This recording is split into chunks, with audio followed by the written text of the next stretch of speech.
There's a quiet kind of pressure that lives inside the so-called perfect child, the one who always smiles for family photos, never forgets their homework, always wins the medals, always makes it look easy.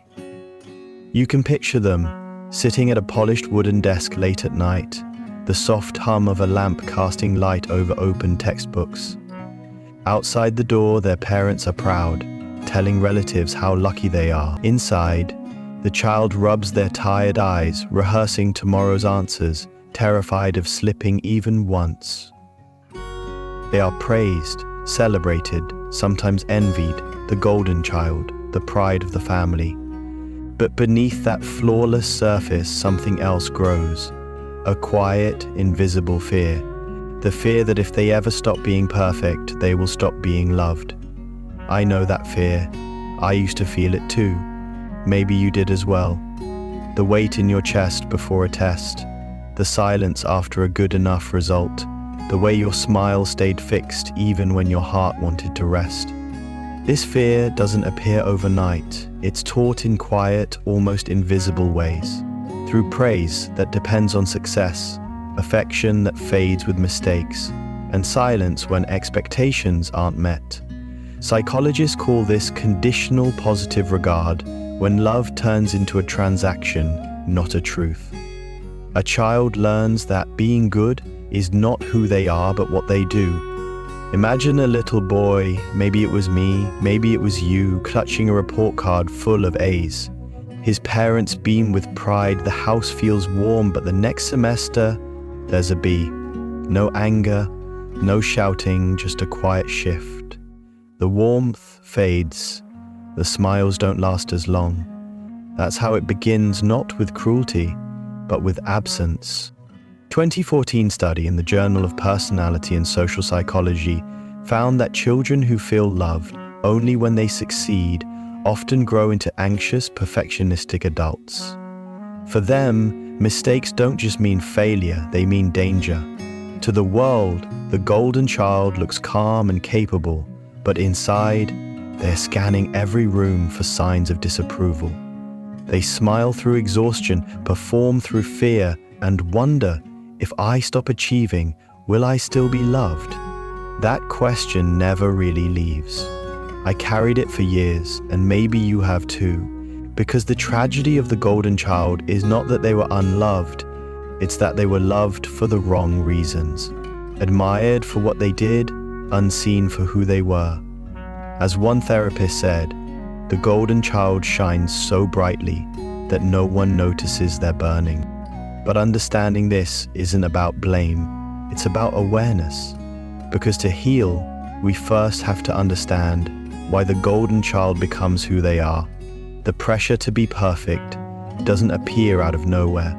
It's shaped, taught, and reinforced, sometimes with love, sometimes with silence.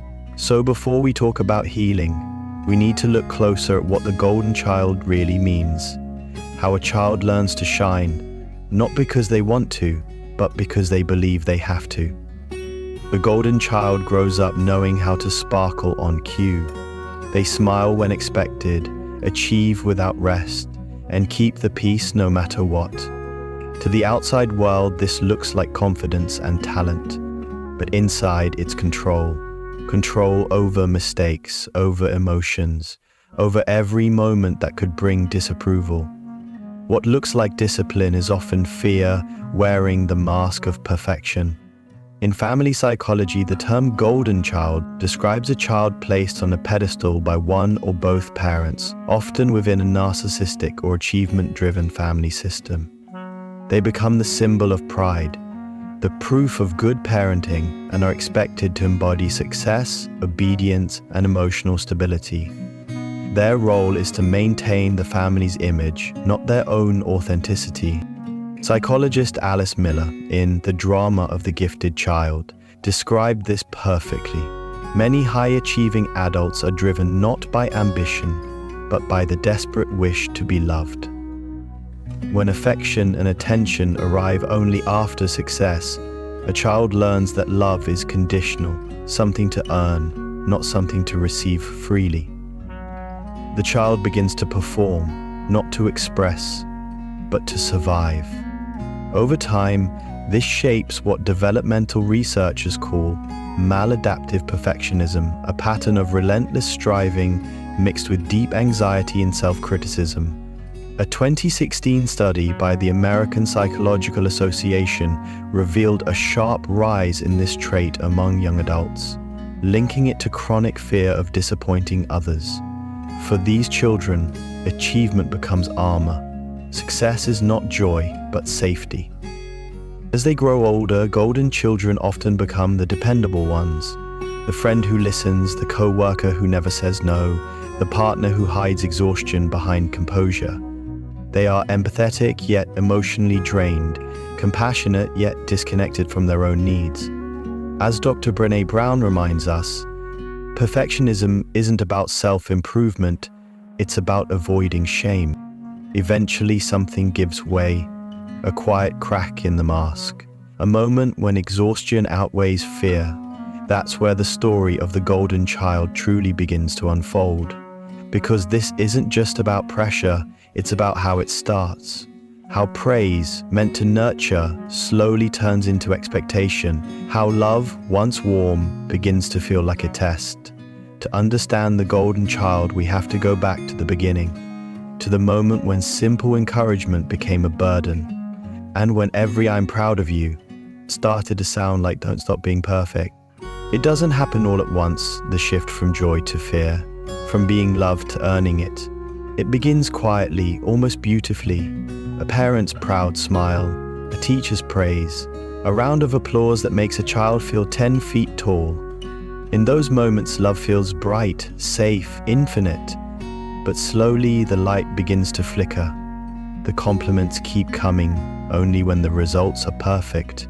The hugs arrive only when the grades are high. The warmth in their parents' voice changes tone when the report card changes color. And without a single harsh word, the child begins to learn the unspoken rule of their home. Love is conditional. At first, the child doesn't mind. They try harder, run faster, study longer, desperate to feel that warmth again. But each success buys only a moment of peace before the bar moves higher. Praise becomes currency, and affection becomes a wage they must keep earning. As psychologist Carol Dweck once observed, when children are praised for being smart, they stop taking risks because failure threatens their identity. And so the golden child learns to fear mistakes, not because of punishment, but because of silence. Inside their growing mind, neural pathways begin to form around this pattern. Each achievement triggers a surge of dopamine, a brief rush of belonging. But when the praise fades, cortisol floods in. The brain confuses approval with survival, love with performance. Over time, they don't chase joy, they chase safety. They begin to measure every breath against invisible standards. Did I do enough? Did I make them proud? Do they still see me? A 2019 review in Frontiers in Psychology explains this exact cycle. Children raised in high-performance households develop what's known as achievement anxiety, a state where the nervous system remains hyper-alert, anticipating rejection whenever perfection slips. This isn't motivation, it's self-preservation.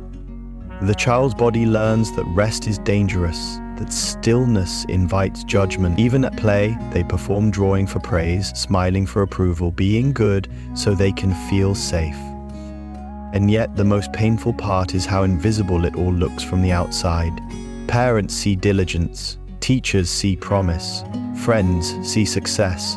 But late at night, behind closed doors, the golden child stares at the ceiling, afraid to sleep because tomorrow brings another test, another chance to lose love. Their room, once filled with laughter, becomes a quiet museum of expectations, medals that no longer shine, certificates that no longer comfort. The tragedy is not in the praise itself, but in what it replaces. What began as connection becomes comparison. What started as encouragement becomes expectation.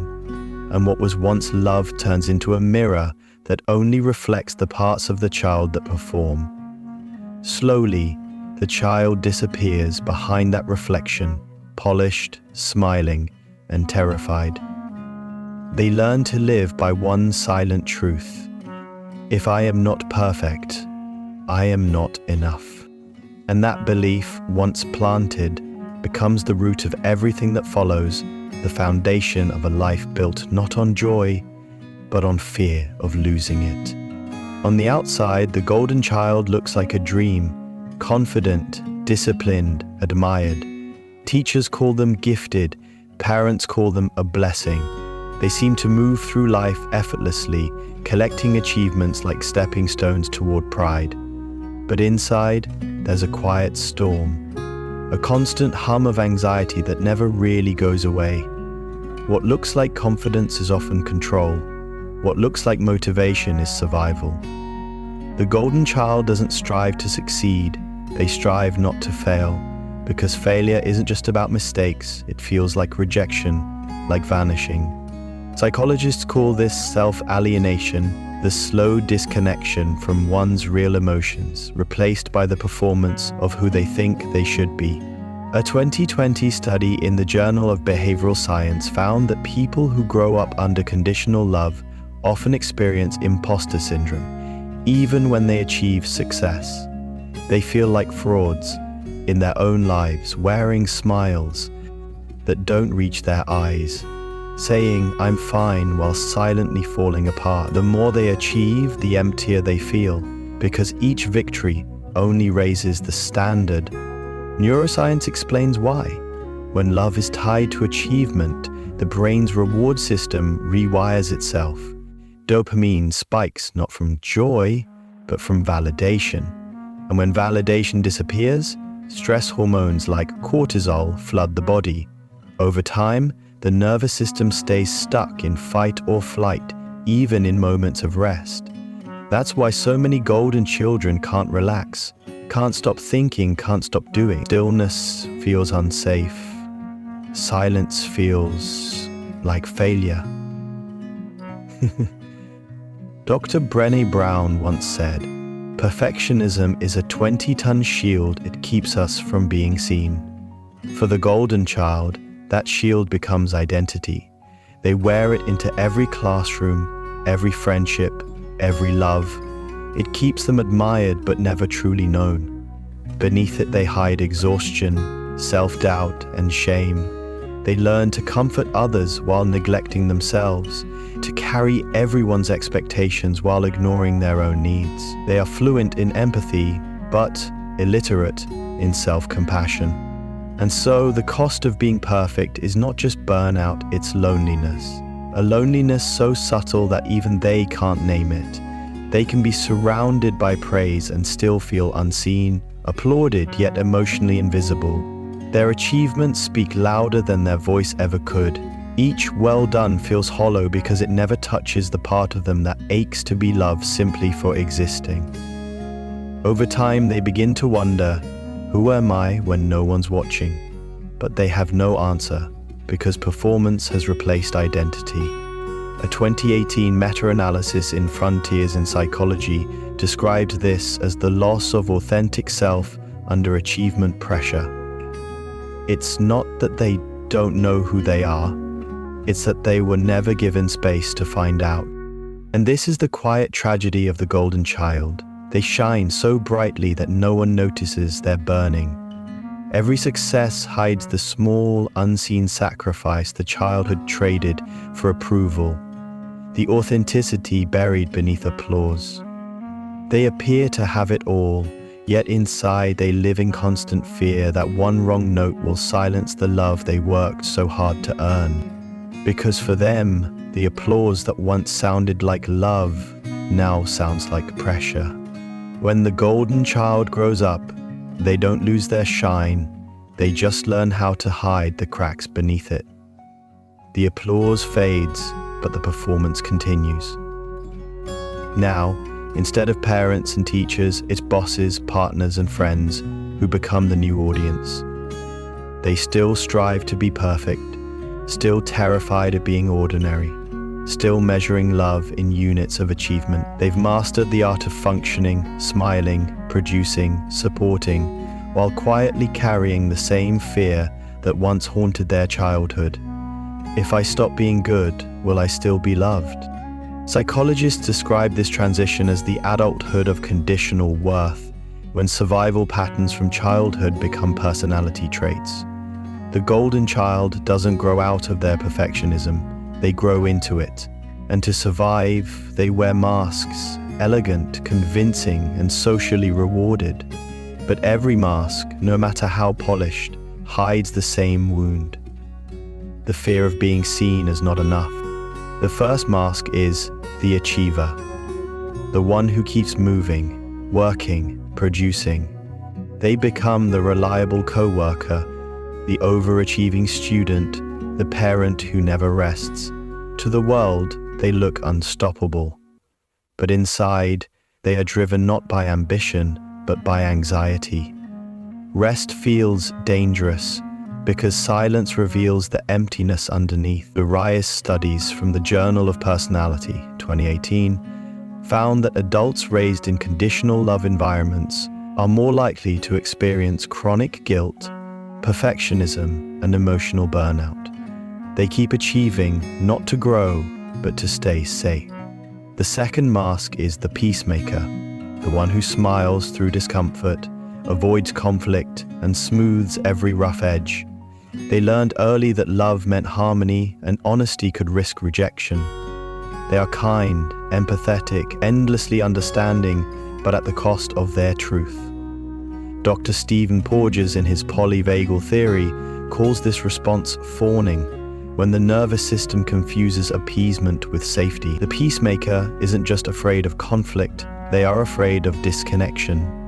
Their heart says yes when it means no, because keeping the peace feels like keeping love. Then there is the detached, the mask of control. They seem calm, independent, maybe even admirable in their composure, but beneath that calm lies numbness, the absence of feeling, mistaken for strength. Neuroscientist Dr. Bruce Perry explains that chronic emotional neglect in childhood can rewire the brain to suppress emotional arousal. It's not that they don't feel, it's that feeling has always been unsafe. They appear self-sufficient, but what they really are is self-protected. Each of these masks serves the same purpose: to survive in a world that once made love conditional. And yet, the more they wear them, the harder it becomes to take them off. A 2021 study by the American Psychological Association revealed that adults who were valued primarily for achievement as children show reduced authenticity in relationships and higher emotional suppression. They know how to please, how to perform, how to help, but not how to simply be. They can hold others' pain with tenderness, but cannot offer that same softness to themselves. Eventually, though, the weight becomes too heavy. The achiever burns out. The peacemaker breaks down. The detached feels nothing and wonders if that emptiness will ever end. This is the quiet collapse, the moment when success no longer feels like safety, when the applause begins to sound like pressure. But this collapse isn't failure, it's awakening, because the truth waiting underneath every mask is the same. The golden child never needed to earn love. They only needed to be allowed to exist without it depending on how brightly they shined. And maybe that's where healing begins. Not in becoming less golden, but in finally realizing that gold doesn't need to prove its worth. It simply exists, radiant and real, even when no one is watching. There comes a moment, sometimes quiet, sometimes catastrophic, when the golden child's shine begins to crack. Burnout, a breakup, a panic attack, or a morning when the mirror shows a stranger. The perfection that once kept them safe now feels like a cage. What was once applause now sounds like pressure. The child who learned love must be earned becomes the adult too tired to keep earning it. The golden child was never born perfect. They were trained to be. Raised in homes where affection depended on success, they learned that mistakes were dangerous and approval meant survival. Psychologists call this conditional love, or achievement-based identity, a pattern often found in narcissistic or perfectionistic families. In such homes, the child becomes a reflection of the parents' pride, loved for what they do, not who they are. When life finally interrupts that perfect rhythm, the one you've been performing for years, it rarely does so gently. Sometimes it's a sudden collapse, the promotion that doesn't come, the relationship that ends, the moment you realize you can't keep pretending everything is fine. Other times it's quieter, a heaviness in the chest that doesn't go away, mornings that feel like fog, or the slow exhaustion of waking up every day and putting on the same mask again. And when that mask begins to crack, it doesn't feel like freedom at first, it feels like failure. I've been there, maybe you have too. That strange, frightening space where success stops working as medicine, where doing everything right no longer makes you feel safe or seen. Psychologist Dr. Alice Miller called this the fall of the adapted self, the moment when the version of you that once earned love by being perfect begins to fall apart.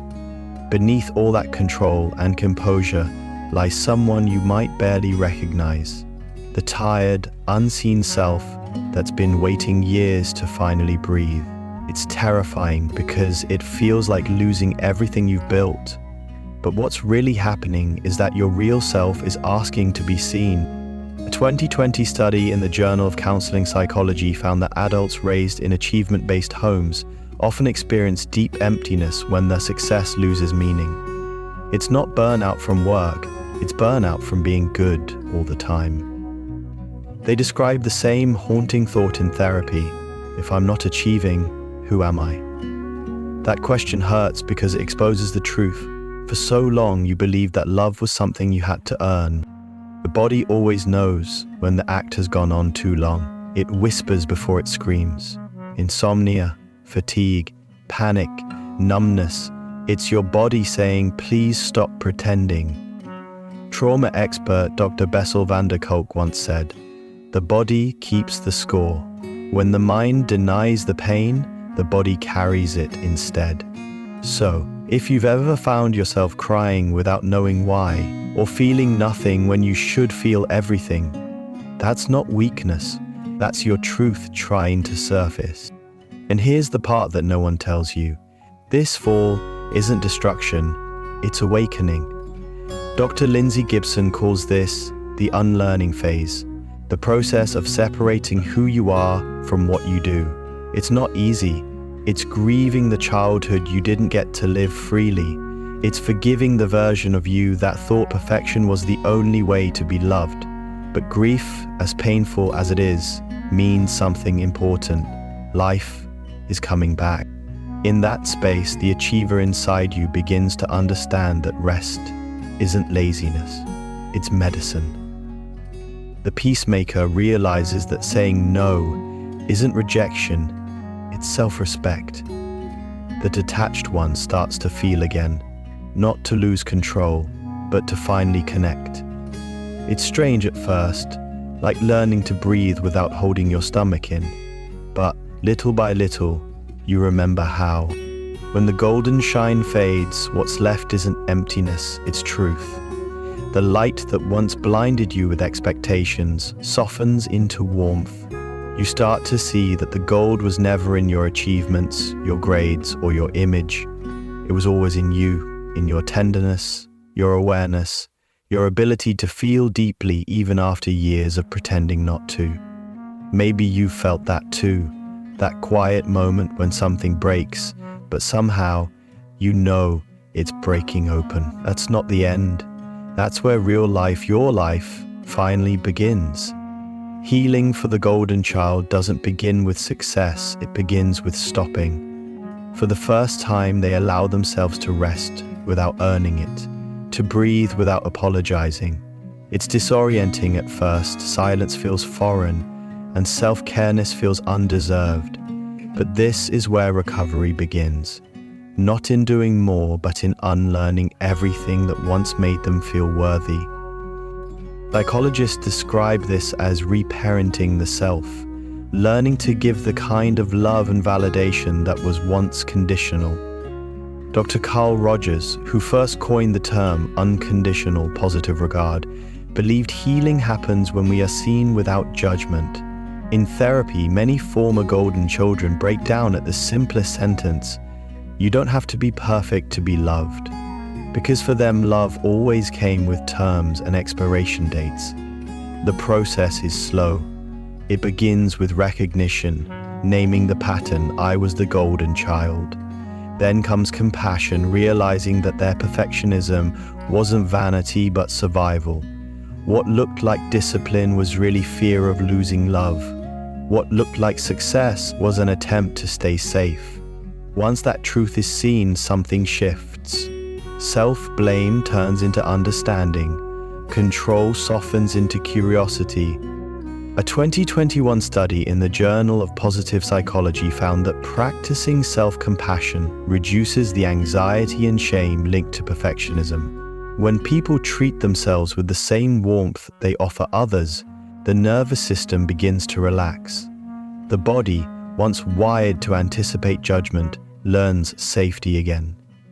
Each small act celebrating a mistake, saying no, resting without guilt, becomes a quiet revolution. Healing also means reconnecting. Many golden children built their identities on meeting others' expectations, so learning genuine connection feels new. This is where they practice vulnerability, sharing not just achievements but fears, doubts, and needs. Research on attachment repair shows that open, emotionally safe relationships can rewire the brain, teaching it that love can exist without performance. And then comes rediscovery. Beneath the layers of doing and pleasing lies the self they left behind, the child who once laughed without fear of being judged, who painted, sang, dreamed freely. Healing is about meeting that child again and saying, "You can come out now, you're safe." Dr. Brené Brown said, "Wholeness is not about perfection, it's about owning your story." For the golden child, healing means turning their story from one of performance into one of presence, from trying to shine to simply being the light. In the end, the journey from perfection to wholeness is not about becoming someone new. It's about remembering who you were before the world told you to be perfect, and finally letting that self breathe. Because love was never meant to be earned, it was meant to be felt. And when they finally believe that, the golden child stops performing and starts living. For most of their life, the golden child believed their light existed to please others. Every A+, every award, every perfect smile was a transaction, a way to earn love, to stay safe. But when healing begins, something beautiful happens. That same light no longer shines for approval. It shines from authenticity. What was once armor becomes empathy. What was once fear becomes wisdom. Because surviving as a golden child teaches something rare, the ability to read the unspoken. They grew up sensing every shift in tone, every flicker of disappointment, every fragile silence. And though that hyper-awareness once kept them trapped, it also gave them an extraordinary gift, deep emotional insight. When healed, that sensitivity transforms from a wound into compassion. They know how to see others because they once longed so deeply to be seen. A psychologist referred to this as post-traumatic growth, when people transform pain into purpose. A 2019 study in the Journal of Humanistic Psychology found that individuals who've experienced emotional neglect often develop heightened empathy and meaning-making once they begin to heal. In other words, the very qualities that cause suffering can become the foundation of strength. The golden child, once silenced by perfection, learns to use their voice not to impress but to connect. They begin to redefine success, no longer measured in productivity or praise, but in peace. A quiet morning where they don't rush to earn worth. A relationship where they can show weakness and still feel loved. A conversation where they can say, "I don't know," and not feel ashamed. These moments, small and sacred, are the new gold. And this is the paradox of the golden child. When they stop trying to be exceptional, they finally become real. When they stop performing, their presence itself becomes healing for themselves and for others. They are the friends who listen without judgment, the partners who love without demand, the parents who tell their children, "You don't have to be perfect. You just have to be you." Dr. Viktor Frankl once wrote, "In some way, suffering ceases to be suffering at the moment it finds meaning." The golden child's journey is exactly that, turning years of silent striving into a story of self-compassion. The gift was never their perfection. The gift was their heart, resilient, tender, and endlessly capable of love. So when they finally say, "I am enough, even when I'm not perfect," something miraculous happens. The gold doesn't fade, it softens. It no longer blinds, it warms, it touches others without burning them, and in that warmth, they become what they were always meant to be. Not the pride of others, but the proof that healing is possible. Because the real gold isn't in perfection, it's in compassion, the kind you finally learn to give yourself. If you grew up being the golden child, the one everyone pointed to and said, "You make us proud, this is for you," you were the responsible one, the example, the star. You carried the weight of love and pride on shoulders that were still too small. You learned to shine early even when you were tired. You made no mistakes, showed no weakness, smiled even when it hurt. The world admired your light, but few ever asked what it costs to keep it burning. You learned, quietly, that love had terms, that attention was earned, not given, that approval came when you performed, not when you simply were. So you became what everyone needed, the achiever, the caretaker, the one who never said no. But in the process, something sacred slipped away. You, somewhere between all the praise and expectations, you stopped asking, "Who am I?" Because you were too busy being who they wanted you to be. And maybe now, as an adult, you still hear that same voice, the one that whispers, "Don't fail, don't rest, don't disappoint," the one that tightens your chest whenever you try to slow down. But here's the truth, one that psychology, healing, and lived experience all agree on.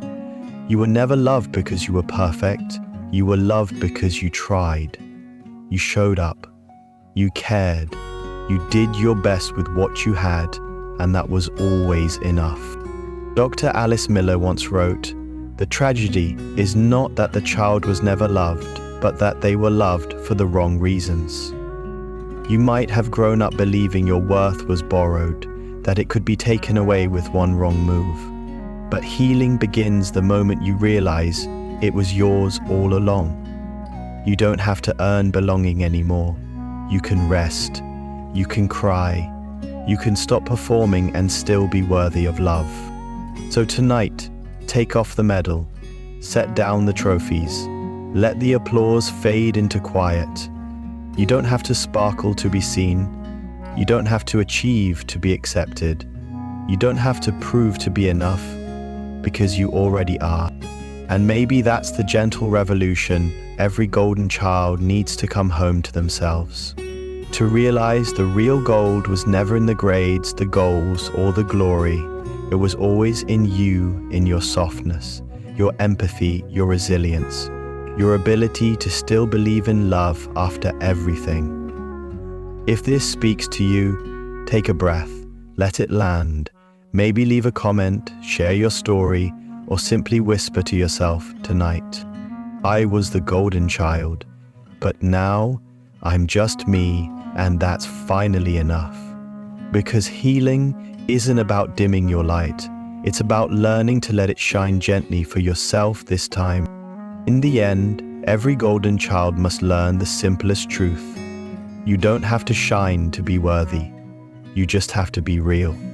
Healing isn't about becoming less. It's about becoming yourself, softly, honestly, without the mask. If these words touch something inside you, take a moment to breathe, to feel, to share your story below. Because when one golden child chooses to heal, they light the way for others to do the same.